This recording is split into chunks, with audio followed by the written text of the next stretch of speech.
Hello everyone, আজকে হচ্ছে উল্টো রথ। আর আমি কিন্তু চলে যাচ্ছি বাড়িতে, কারণ আমি ছিলাম আমার দিদাবাড়ি কল্যাণীতে। আর আমি যেহেতু রথের দিন মেলায় যেতে পারিনি নাচের জন্য, তার জন্য আমি এই উল্টো রথে কিন্তু আমাদের এখানে মেলায় যাব, সেই জন্য আমি বাড়ির জন্য বেরিয়ে পড়েছিলাম।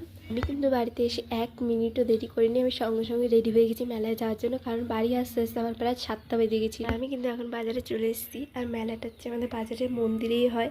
আর এখানে দেখো কি সুন্দর সুন্দর গাছ বসেছে। আমাদের রথের মেলাতে কিন্তু প্রত্যেক বছর এখানে গাছ বসে। আর আমি এখন পাঁপড় খেতে খেতে ভিতরে চলে যাচ্ছিলাম মেলার ভিতরে। আর এই মেলাটা কিন্তু একটা মন্দিরের ভিতরেই হয়, কারণ মন্দিরটা যেহেতু অনেকটা বড়, তার জন্য ভিতরটা পুরো জুড়ে হয় মেলাটা। আর এখানে সব বাচ্চা কাচ্চাদের জিনিস ছিল। আর এই মন্দিরেই কিন্তু জগন্নাথ ঠাকুর ছিল, আজকে যেহেতু উল্টো রথ তাই ওকে নিয়ে গেছে। আমি কিন্তু এবার মেলাতে কিচ্ছু কিনিনি, শুধুমাত্র একটা পাঁপড় খেয়েছি আর আইসক্রিম খেয়েছি। মেলার ভিতরে কিন্তু প্রচণ্ড ভিড় ছিল।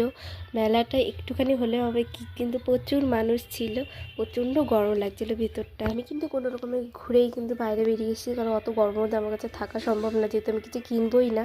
ফালতু গরমের মধ্যে ঘুরে কী লাভ। তাই আমি কিন্তু একটা মিষ্টির দোকান থেকে দই কিনে নিয়েছি। তারপর দইটা খাওয়ার পরে আমি এখানে কিছু গাছ দেখছিলাম, গাছ দেখে কটা গাছও কিনেছি। আর আজকের ভিডিওটা কিন্তু এত অবধি, পরে কোনো ভিডিওতে আমি আমার সব গাছগুলোকে তোমাদের সাথে শেয়ার করব।